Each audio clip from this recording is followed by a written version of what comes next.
अस्सलामुअलैकुम दोस्तों, मेरा नाम है शारिफ खान। आज दो बड़ी ब्रेकिंग न्यूज़ है, एक ईरान और अमेरिका से, दूसरी लेबनान और इजराइल से।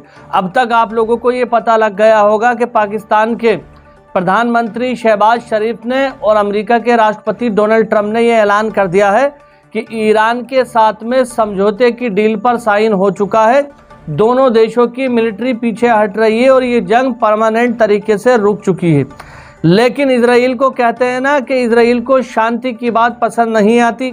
जैसे अमेरिका और ईरान के बीच में शांति की पहल आगे बढ़ी, वैसे ही लास्ट टाइम पर इजराइल ने अपना दखल दे दिया और लेबनान की राजधानी बैरूत पर हमला कर दिया।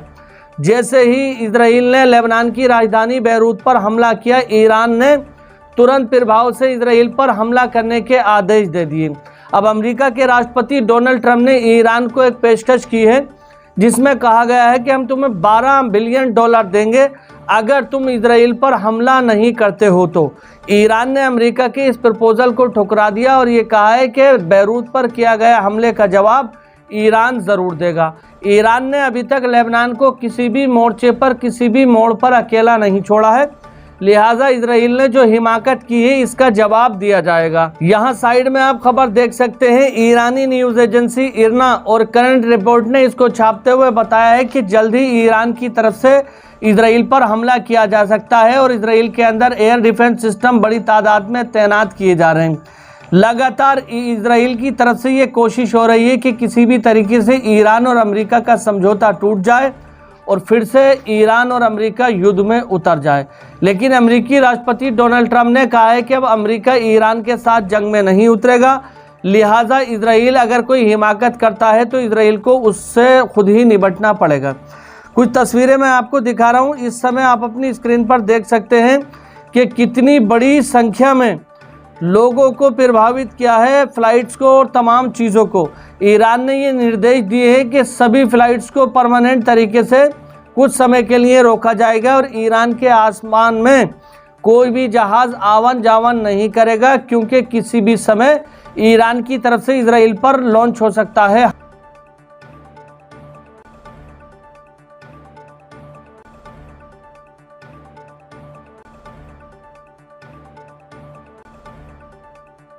Iran has closed its airspace and is reportedly preparing for a possible missile strike on Israel.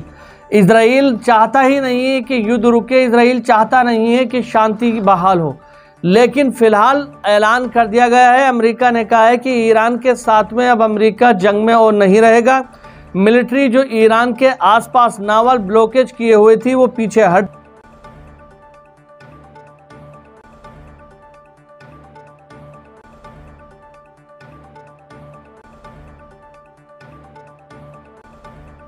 Iran के खर्ज आइसलैंड पर अमेरिकी सैनिकों के घुसने की जो बात कही जा रही थी वो भी खारिज कर दी गई है। अमेरिका का कोई भी सैनिक ईरान की धरती पर अब कदम नहीं रखेगा। और ये सब कैसे मुमकिन हुआ है? ये सब ऐसे मुमकिन हुआ है कि ईरान ना तो झुका और ना दबा।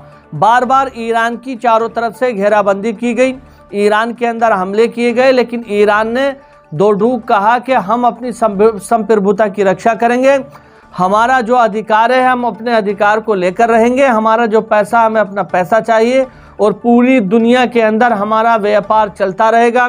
भविष्य में भी कभी अमेरिका ईरान पर कोई भी पाबंदी नहीं लगाएगा। आप लोग जानते हैं कि तमाम तरह के सैंक्शन ईरान पर लगे हुए हैं बीते 40 साल से। और एक खबर इसमें यह भी है कि गोदी मीडिया और अन्य भक्तों के लिए ये बुरी खबर है कि दुनिया भर से पैसा ईरान को ट्रांसफ़र हो रहा है जो कि ईरान का ही था। आपने देखा कि गोदी मीडिया के कुछ चैनल्स पर ये खबरें चलाई जा रही थी कि ईरान के अंदर जनता खाने पीने का सामान यानी कि रोटी भी EMI यानी किस्तों पर ख़रीद रहे हैं। ईरान की जो हालत है वो बहुत ख़राब हो चुकी है, जबकि ऐसा कोई भी नहीं है। ईरानी एम्बेसी की तरफ से बाकायदा पूरी तफसील से चीज़ बताई गई कि किस तरह से गोदी मीडिया झूठ बोल रहा है, लेकिन इस सब के बावजूद भी गोदी मीडिया सुधरने का नाम नहीं ले रहा है और अब भी इसी तरह की अफवाह भरी खबरें चला रहा है।